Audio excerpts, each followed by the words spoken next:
오늘 우리가 함께 볼 하나님 말씀은 역대상 22장 14절부터 19절까지 말씀입니다.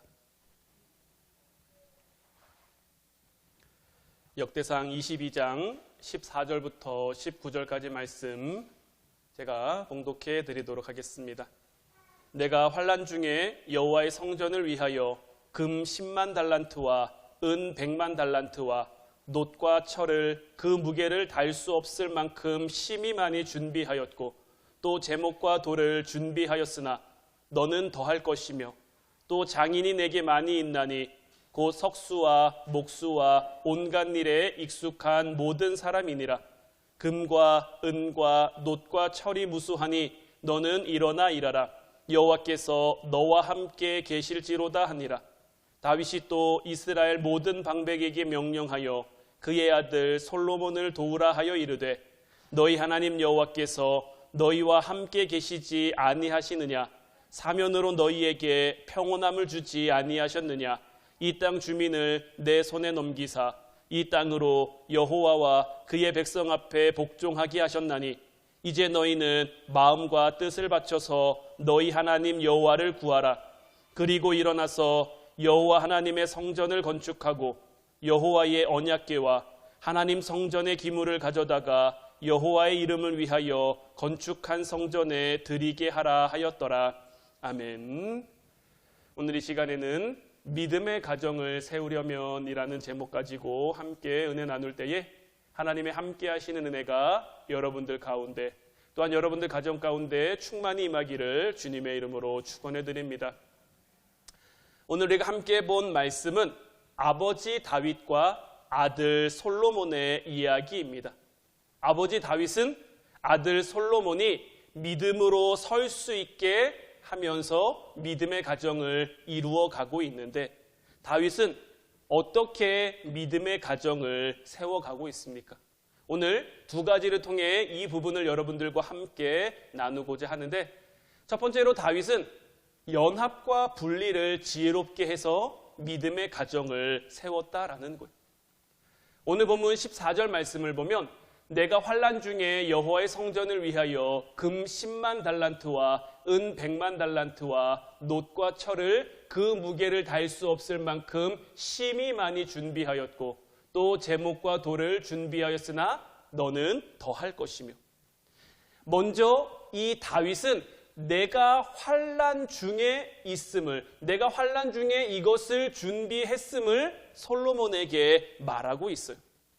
엄청난 양의 성전을 지을 만한 재료들을 준비했는데 이런 것들이 내가 환난 중에, 다윗이 이와 같이 말한 이유는 어디에 있느냐? 우리가 이 땅을 살아가는 동안 언제든 어느 순간 어느 상황에서든 고난의 때가 우리를 찾아올 수 있음을 말하는 거예요. 다윗은 힘들 때도 어려울 때도 기쁘고 감사할 때도 늘 하나님의 성전을 향한 삶을 살았음을 지금 아들 솔로몬에게 말하고 있는 거예요. 그런데 이 다윗의 말이 조금 이상한 것은 뭐냐면요. 지금 다윗이 성전을 위해서 얼만큼 준비했습니까? 금 10만 달란트, 은 100만 달란트, 그리고 놋과 철은 그 무게를 달 수도 없을 만큼 심히 많이 준비했단 말이에요. 그러면 재료는 다 준비된 거 아닐까요? 그런데 다윗은 솔로몬에게 뭐라고 말하고 있습니까? 너는 더 하라는 거예요. 더 준비하고 더 하고. 보통은 이런 말이 나오면 내가 이만큼 준비했으니 그러면 그 다음에는 보통 너는 그 위에다가 뭐 이것을 통해서라든지 이런 식으로 나가는 것, 뭐 내가 쌓아놓은 기반 위에 너는 너의 것을 뭐 이런 식으로 나아가야 보통 정상일 것 같은데 내가 이만큼 많이 준비했으나 너는 더 많이 준비하라는 거예요. 너는 더 많이 할 것을 말하라고 하는 거예요. 이 다윗이 준비한 것이 얼만큼인지 우리 한국 사람들은 계산하는 걸 굉장히 좋아하잖아요. 제가 저기 나와 있는 걸 다 계산하진 못하고 금 10만 달란트가 우리나라 지금의 가치로 환산하면 어느 정도 될까 계산하신 분들이 있어요. 제가 계산한 게 아니고 계산하신 분들이 있단 말이에요. 금 10만 달란트가 오늘의 가치로 환산하면 어느 정도 될까요? 금 10만 달란트가요, 오늘의 가치로 환산하면 적게 잡아도 한 120조 정도 되는 돈이라고 하더라고요. 여러분들, 오늘날 성전을 짓는데 120조, 와, 얼마나 아름다운 성전을 지을 수 있을까요? 얼마나 멋진 성전을 지을 수 있을까요? 120조나 되는 돈, 금만 120만 달란트, 120조인 거잖아요. 그러면 은 100만 달란트면 얼마일 것이고, 놋과 철은 그 무게를 달 수도 없을 만큼 심히 많이 준비했다는데, 이 정도면 뭐 완벽한 준비 아닙니까? 그럼에도 다윗은 내가 준비한 건 내가 준비한 거고, 너는 너를 위해서 더 많이 준비할 것을 말하고 있는데, 이것이 바로 아버지 다윗의 지혜인 거예요. 우리들은 다 자녀들을 사랑하죠. 우리가 죄인이지만 주님께서도 우리의 자녀를 향한 사랑을 인정할 정도로, 왜냐하면 너희가 악한 자라도 자녀들에게는 뭘 줄 안다는 거예요? 좋은 것을 줄 안다는 거예요. 왜요? 그 자녀들을 사랑하니까. 우리가 악해도, 우리가 죄인이어도 자녀들을 사랑할 수 있다라고 말하고 있는데, 그리고 부모가 자녀를 사랑하는 것은 하나님이 우리에게 주신 본능인 거예요. 그런데 문제는 뭐냐? 부모가 자녀를 사랑하는 방법이 문제가 될 수 있는 거예요. 부모가 자녀를 사랑함에 있어서 부모 중심의 사랑을 할 때가 많다라는 거죠. 다른 자녀들에게 뒤지지 않게 위해서, 뒤처지지 않게 하기 위해서 최선을 다해 뒷바라지하고 가르치고 양육하고 여러 가지를 한다고 부모님들은 말하지만, 때로는 그러한 것들이 자녀를 위한 것이라기보다는 부모를 위한 것들일 때가 많을 수 있다라는 거죠. 그런데 이런 부분이 과연 자녀들에게도 행복한 걸까? 제가 이런 동화를 본 적이 있어요. 다람쥐 가족 이야기라는 동화인데, 한 다람쥐 가족이 고목나무 아래서 살고 있었어요. 이 다람쥐 가족은 가난했지만 나름 행복한 삶을 살아가고 있었어요. 이 가정은 어려운 형편이었기 때문에 아빠 다람쥐가 나가서 열심히 일을 한 거죠. 해가 뜨기도 전에 숲에 나가서 해가 지도록 늦게까지 일을 하고 집에 돌아왔단 말이에요. 열심히 과일을 모으고 도토리를 모으고, 이런 식으로 이렇게 하루를 살고 한 달을 살고 1년을 살다 보니까 점점 그들의 형편이 나아지기 시작했어요. 어렵고 가난한 가정이었는데 점점 부유한 가정으로 바뀌어 갔단 말이에요. 집도 좋은 집으로 옮겨가게 되고 여러 가지 형편과 여러 가지 사항이 나아졌는데, 어느 날 문제가 생기기 시작한 거예요. 어떤 문제가 처음 생겼느냐? 아내 다람쥐가 남편 다람쥐에게 이런 얘기를 하는 거죠. 여보, 우리 가족이 너무 외로워요. 애들도 너무 외롭다고 말하네요. 우리에게는 남편도 없고 아빠도 없는 것 같아요. 당신은 우리를 사랑하기나 하는 겁니까? 당신의 사랑을 느낄 수가 없어요. 그러자 남편 다람쥐가 너무 속상해서 화를 내며 말하는 거죠. 무슨 소리를 하는 거냐고. 내가 지금 누구 때문에 이렇게 나가서 열심히 일하고 있는데, 해가 뜨기도 전에 나가서 해가 다 지도록 늦게까지 일하고 돌아오는 것이 누구 때문이고, 누구 때문에 내가 이런 고생을 하는데 당신이 아이들이 이런 것을 몰라주면 되겠냐고. 이런 아빠 다람쥐의 소리에 아이 다람쥐가 이제 잠에서 깨어난 거죠. 이 아이 다람쥐들이 잠에서 깨서 부스스한 얼굴로 이렇게 엄마 아빠를 바라보고 있는데, 오랜만에 아빠 다람쥐의 얼굴을 본 첫째 다람쥐가 동생 다람쥐에게 이렇게 말하는 거예요. 동생아, 저분이 누군지 아니? 저분이 우리를 위해서 열심히 일하고 돈도 벌어주고 우리가 누리고 있는 것을 다 사다 주시는 그런 좋은 분이야. 그러니까 동생 다람쥐가 형 다람쥐에게 뭐라고 얘기했냐면, 형, 그럼 우리 저분한테 아빠 다람쥐를 좀 사달라고 얘기를 하자. 이렇게 얘기를 했다라는 거예요. 부모가 생각하는 것과 자녀가 생각하는 것이 서로 다를 수도 있음을 보여주는 그러한 동화인데, 부모가 자녀를 사랑함에 있어서, 또한 자녀도 부모를 사랑함에 있어서 서로가 사랑하는 것을 잘 조절할 수 있어야 하는 거예요. 특별히 우리 부모들은 자녀들을 양육하고 자녀들을 가르침에 있어서 가르쳐야 할 것은 당연히 가르치고 해야 할 것은 당연히 하도록 해야 하는 거예요. 자녀를 너무 사랑한다고 해서, 우리 자녀가 너무 예쁘다고 해서 해야 할 것을 안 하는데 배워야 할 것을 안 배웠는데도 그냥 두는 것은 안 된다라는 거죠. 다윗은 성전 건축을 위해 굉장히 고생했습니다. 내가 환난 중에 이것을 준비했다라고 지금 말하고 있어요.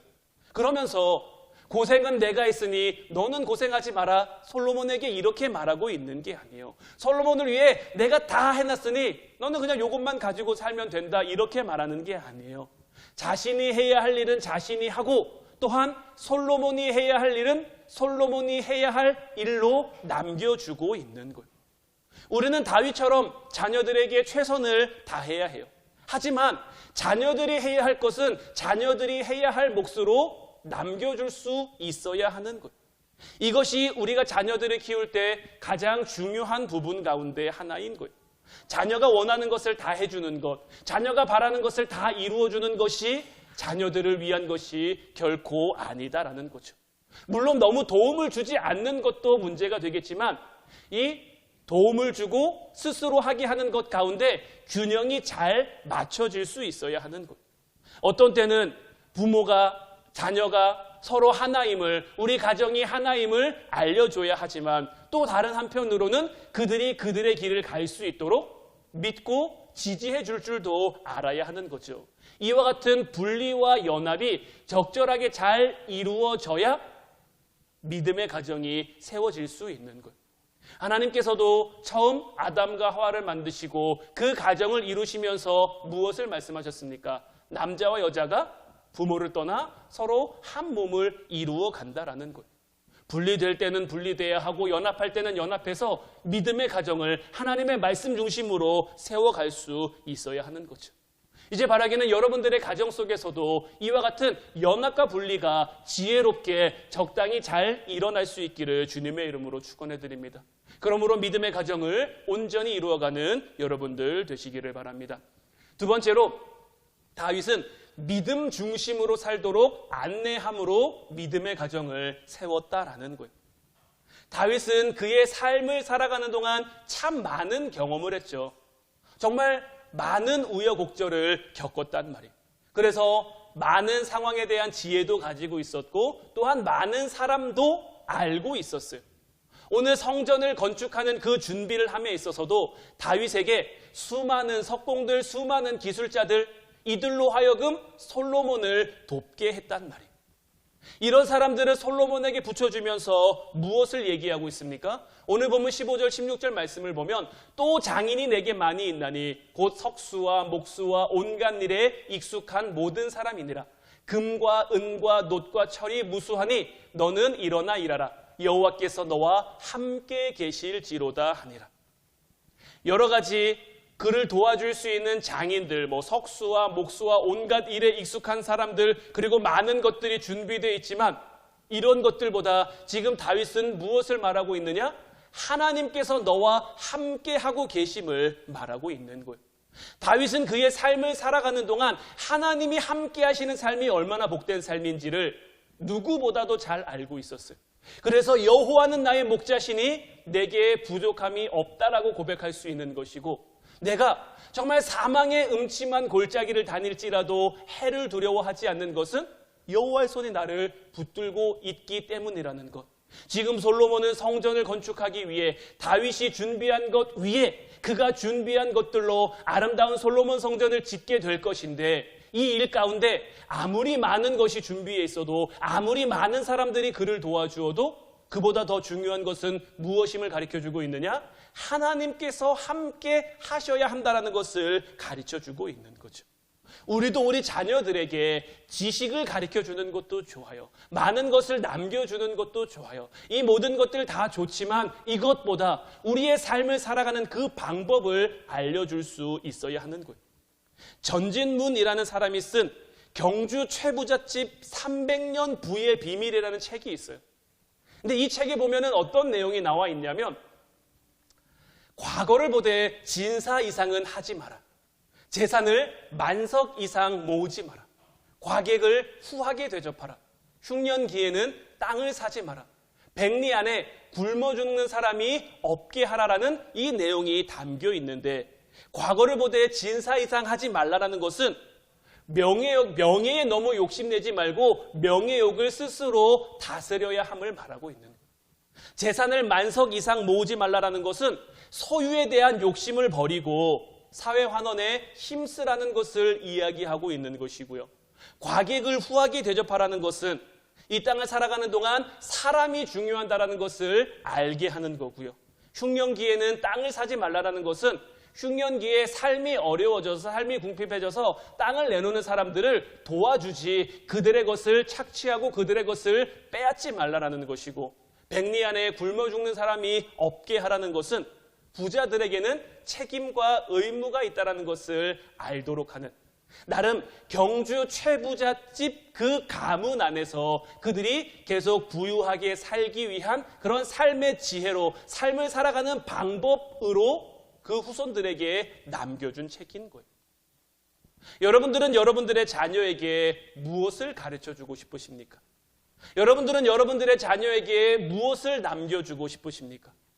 돈을 버는 방법, 공부를 잘하는 방법, 삶에서 무엇이 중요하다고 생각하는지 우리는 그것을 우리 자녀들에게 남겨줄 텐데, 사실 우리가 이 땅을 살아가면서 우리에게 가장 중요한 것은 무엇이냐? 행복과 평안이라고 할 수 있을 거예요.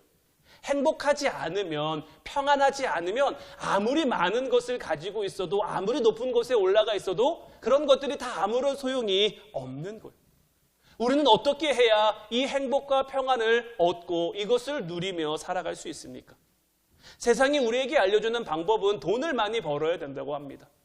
높은 곳에 올라가야 한다고 합니다. 돈을 많이 벌면 행복하다, 높은 지위에 올라가면 행복하다, 많은 사람의 인기와 명예를 얻으면 행복하다라고 말하지만, 그리고 그것이 성공이라고 그들은 말하지만, 여러분들 어떻습니까? 정말 그러한 것들이 우리의 삶의 행복이라고 말할 수 있습니까? 그것에 다다르는 그 과정 동안은 행복할 수 있을지 몰라요. 그것을 이루는 순간까지는 그것이 우리의 삶의 만족을 가져다 줄지도 몰라요.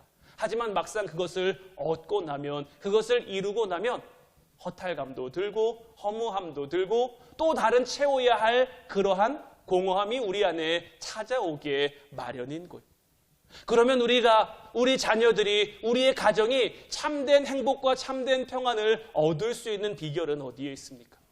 오늘 본문 18절 말씀을 보면, 너희 하나님 여호와께서 너희와 함께 계시지 아니하느냐? 사면으로 너희에게 평온함을 주지 아니하셨느냐? 이 땅 주민을 내 손에 넘기사 이 땅으로 여호와와 그의 백성 앞에 복종하게 하셨나니? 라고 다윗은 솔로몬에게 하나님이 함께 하셔야 이 땅 가운데 평온함을 누릴 수 있다라고 말하고 있는 거죠.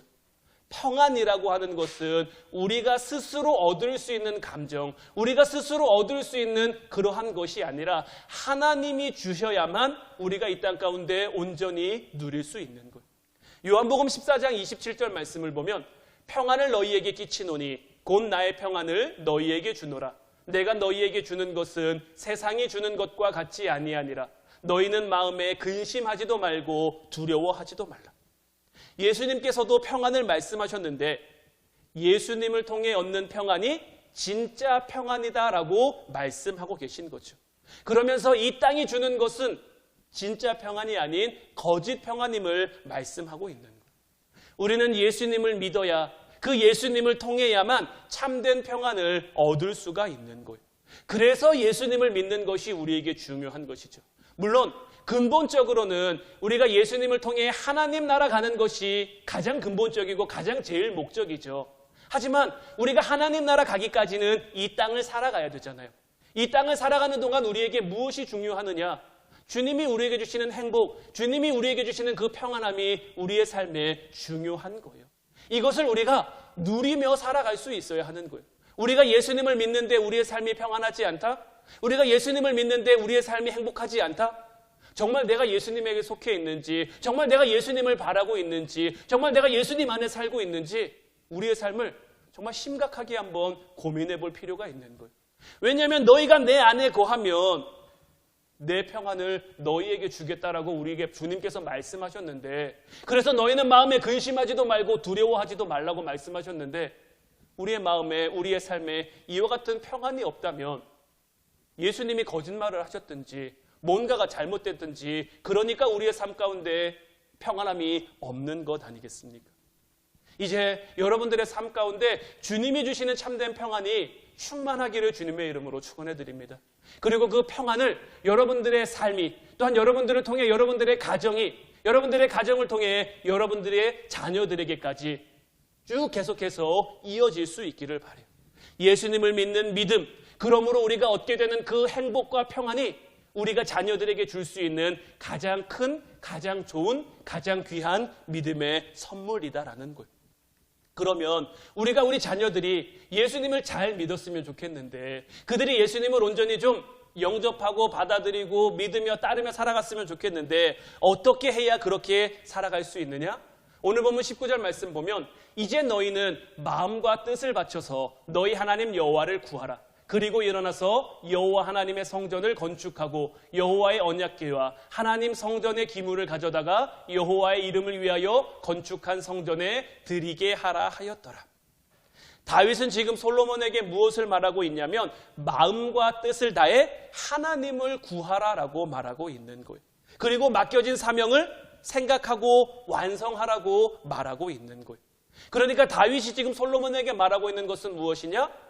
교회 중심, 성전 중심의 삶을 살아가도록 권유하고 권면하고 있는 거죠. 그리고 이제 솔로몬을 통해서 그 솔로몬 성전이 지어지면 그 성전 중심으로 솔로몬과 이스라엘 백성들이 살아가게 될 거예요. 믿음의 가정을 세우려면 우리가 교회 중심으로 살아갈 수 있어야 하는 거예요. 교회 중심으로 살아간다라는 말이 교회에만 잘 나오면 된다라는 말이 아닌 거예요.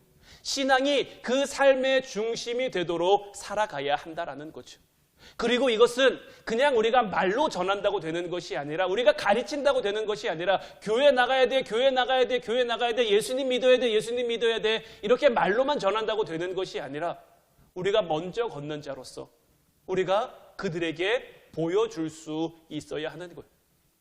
우리가 지금 아는 믿음, 아는 신앙, 우리가 따라가는 믿음과 신앙은 어디로부터 온 겁니까? 우리보다 앞서간 신앙의 선조들을 통해 우리에게 이어진 거예요. 우리보다 앞서간 신앙의 선조들이 우리에게 믿음의 본을 보여주었고 우리에게 신앙의 길을 보여주었기 때문에 우리는 그 길을 따라 걸어가고 있는 것이고요. 우리 가정 안에서 우리가 부모로서 태어났다라는 것은 우리에게 자녀를 주셨다라는 것은 어떤 의미입니까? 우리가 우리 자녀들보다 먼저 걷는 자로서 걸어가야 할 길을 그들에게 보여줄 수 있어야 한다라는 거예요. 우리가 삶으로 그들에게 보여주면 그들도 그들의 삶을 통해 하나님을 만나고 하나님을 깨닫고 하나님을 구하게 될 거다라는 거죠. 솔로몬은 다윗의 삶을 알았을까요? 몰랐을까요? 솔로몬은 다윗의 삶을 들었을까요? 못 들었을까요? 솔로몬은 다윗의 삶을 배웠을까요? 못 배웠을까요? 다윗이 어떤 삶을 살아왔는지 어떤 길을 걸어왔는지 물론 다윗이 다 완벽하고 다 완전했던 것은 아니죠. 다윗에게도 실수가 있고 넘어짐도 있었지만 그래서 하나님의 징계와 하나님의 치심도 있었지만 그 모든 것들 가운데 하나님을 목자로 삼아 하나님이 이끄시는 그 삶을 살아갔음을 솔로몬이 보고 듣고 배웠기에 그 삶을 따라 살아가는 거예요. 1,000번제를 드리고 난 후에 솔로몬에게 나타난 그 하나님의 사자에게 솔로몬이 무엇을 구합니까? 하나님의 백성을 다스리는 지혜를 달라고. 그 지혜를 이 솔로몬은 어떻게 구할 수 있게 되었을까요? 물론 하나님의 영이 솔로몬과 함께했지만 그 솔로몬에게 임한 하나님의 영은 다윗이 먼저 걸어간 그 길을 따라 걸으려는 그 솔로몬의 마음 가운데 임한 거예요. 여러분들도 여러분들의 가정이 복된 가정으로 세워지길 원한다면 여러분들의 가정이 믿음의 가정으로 온전히 서길 원한다면 여러분들이 먼저 믿음 가지고 걷는 그 믿음의 본을 보여주시면 되는 거예요. 금방 따라오지 못해도 빨리 따라오지 못해도 여러분들이 걸어가면 자녀들은 그것을 따라 걸어오게 돼 있는 거예요. 저도 제가 목사가 될 거라고는 잘 생각해 보지 않았어요. 물론 어린 시절 철없이 서운한 적은 있지만 그 서운을 통해 하나님이 저를 이곳으로 이끄실 거라고는 정말 요만큼도 생각해 보지 않았거든요. 그런데 저도 뭐 배운 게 도둑질이라고 아버지가 하시는 거, 아버지가 했던 거, 아버지가 기도하시는 거, 말씀 보는 거 이런 것들 결국 보고 듣고 배우면서 그 길을 지금 걸어가고 있는 것이고요. 아닌 것 같아도 부인하고 싶어도 아버지가 하셨던 그 목회의 모습들이 목회의 그런 방향과 방법들이 저를 통해서 어쩔 수 없이 나타나게 되는 거예요. 이것이 제가 보고 듣고 배운 거니까요. 여러분들도 여러분들의 삶 가운데 믿음의 가정을 온전히 세워가길 원하신다면 믿음 따로 삶 따로의 모습을 보여주는 게 아니라 예배 따로 내 생활 따로의 모습을 보여주는 것이 아니라 정말 믿음 가운데 내 삶을 접목시켜 예배 가운데 내 삶을 들여 온전한 모습으로 여러분들이 걸어가는 모습을 보여준다면 연합과 분리를 잘하고 믿음이 중심이 되어 살아가는 그 삶의 모습을 보여준다면 여러분들의 자녀들이 또한 여러분들의 가정이 함께 믿음으로 걸어가게 될 줄로 믿어요. 이처럼 함께 걸어가며 믿음의 가정을 세워가는 우리 화운 성도님들이 다 되시기를 주님의 이름으로 축원해 드립니다. 기도하겠습니다.